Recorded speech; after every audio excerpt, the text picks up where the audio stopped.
সকল প্রশংসা মহান আল্লাহ তালার জন্য, যিনি অত্যন্ত মেহেরবান। চারজন নবী মহান আল্লাহ তালার ইচ্ছায় এখনও জীবিত রয়েছেন। এই নবীরা কতদিন জীবিত থাকবেন তা একমাত্র মহান আল্লাহ তালাই ভালো জানেন। তারা মহান আল্লাহ তালার বিশেষ হিকমত এবং ইচ্ছায় জীবিত রয়েছেন এবং তাদের ভূমিকা কিয়ামত পর্যন্ত অব্যাহত থাকবে।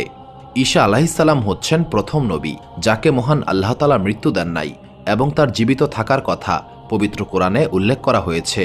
তিনি নবুয়তপ্রাপ্ত হওয়ার পর তার কাউমের লোকদের অর্থাৎ ইহুদিদের মহান আল্লাহ তালার দিনের পথে আহ্বান করেছিলেন। ইহুদি সম্প্রদায়ের কিতাবে উল্লেখ করা হয়েছে একজন নবী আসবেন এবং তার মাধ্যমে ইহুদি জাতির স্বেচ্ছাচারিতা বন্ধ হয়ে যাবে। এই ভয়ে ইহুদিরা ঈসা আলাইহিসসালামকে হত্যার পরিকল্পনা করেছিল, কিন্তু ঈসা আলাইহিসসালাম ইহুদি সম্প্রদায়কে দাওয়াত দেওয়া অব্যাহত রাখেন এবং তাদের হুমকিকে উপেক্ষা করেছিলেন। যখন ঈসা আলাইহিসসালাম বুঝতে পারলেন যে ইহুদিরা তার আহ্বানে সাড়া দেবে না,